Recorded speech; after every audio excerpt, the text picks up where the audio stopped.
Grand Theft Auto should never have been a success. In the year it came out, 1997, its graphics looked completely out of date. Not only that, but gamers seemed uninterested in this strange city simulation game. The developers, a Scottish company called DMA Design, they were worried. If GTA was a flop, they would lose tens of thousands of pounds. So, they made a phone call. They enlisted the help of a criminal with an iron grip over the British press. This man was in complete control of the news that people read every single day. And with his help, Grand Theft Auto would make millions.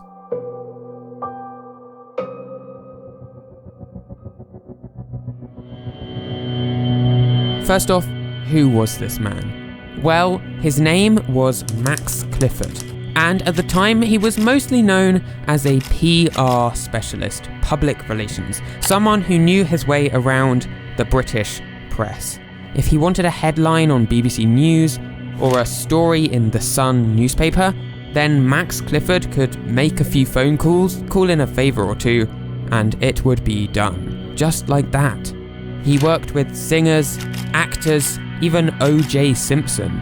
If anyone could cook up a scandal, it was him. Nowadays though, that's not really what Max Clifford is remembered for. In 2012, Clifford was arrested on suspicion of a number of sexual offences. 2 years later, he was found guilty of 8 counts of indecent assault against girls and women between 15 and 19 years old. He was disgraced completely, outed to the world as being an evil predator. And it wasn't long before his sentence was handed down. 8 years in prison. But Clifford wouldn't end up seeing his punishment through, at least not completely, because 3 years later, he died in his cell. It was a heart attack.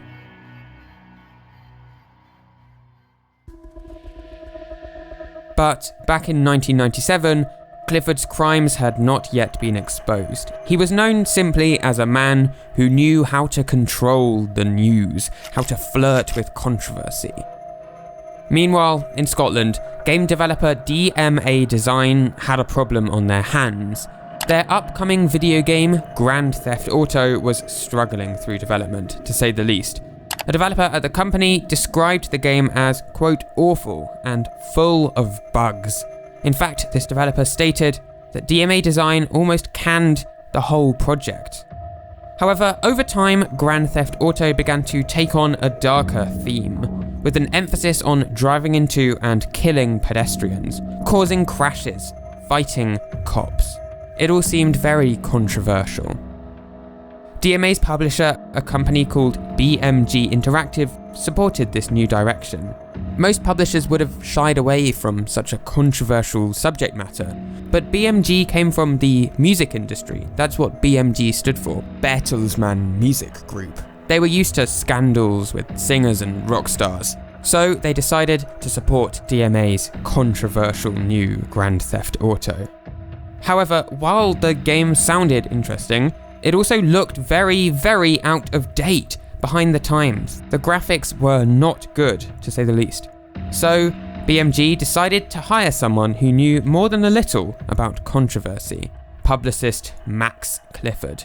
And over the next few months, Clifford would cook up an intricate plot, a plan to make Grand Theft Auto so controversial that everybody in Britain would know its name. So, Clifford talked through his plan with the guy in charge of developing GTA, a man named David Jones. Jones explained, he told us how he would play it, who he would target, what those people targeted would say. Jones was told everything by Clifford, which politicians would react with outrage, which newspapers would print dramatic headlines about his game. His plan was detailed and extremely complicated, and according to David Jones, every word he said came true. The first big event took place here, in the House of Lords. This is where members of the British elite debate new laws and help shape upcoming policy for the entire United Kingdom. But on a foggy morning in May 1997, the topic of conversation was something quite different. A Scottish game by the name of Grand Theft Auto. Now, GTA was still half a year away from release, but a lord there called Lord Campbell had somehow caught wind of it already. Of course, that was all thanks to Max Clifford's dirty work. Lord Campbell asked the room, "Is it true, as reported, that that game includes thefts of cars, joyriding, hit-and-run accidents, and being chased by the police, and that there will be nothing to stop children from buying it?"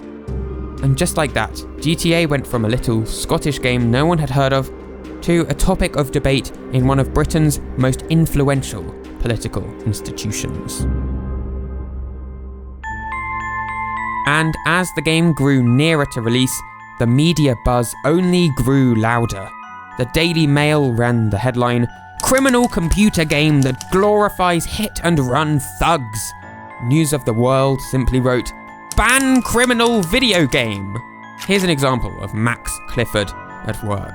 One morning, a developer at DMA Design scraped their car just very slightly. A few days later, News of the World was running a story about a driving ban for a, quote, "sick car game boss." The story was practically unrecognizable from real life. Or here's another one. Clifford cooked up a completely false story about thousands of copies of the game being stolen from a warehouse. As one developer at DMA Design explained, he'd do anything to keep the profile high. And it worked just as planned. Grand Theft Auto sold over 500,000 copies that very Christmas in Britain alone. Worldwide, sales were even higher. By the next year, they doubled. And 1 year later, the game had raked in £17 million. In spite of its dated graphics and mixed reviews, Grand Theft Auto was a stunning success. And it was all down to Max Clifford's iron grip on the British press. Decades later, GTA is a multi-million-dollar franchise with hit after hit after hit. And a lot of that is down to the games being fun. There's no way it would be this profitable if the games weren't good, after all. But search for Max Clifford's name on the Rockstar website and you won't find a thing. It's the same on the game's Wikipedia page. Nothing. And I get it. Max Clifford was an evil man, and his involvement is like a stain on the history of the GTA series. But if GTA hadn't been mentioned in the House of Lords, covered in newspaper after newspaper, tabloid after tabloid, I don't think the series would have carried on any longer than that one original game.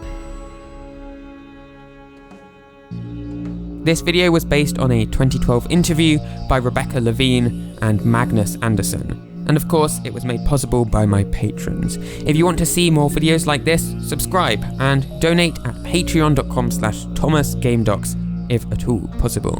Thank you.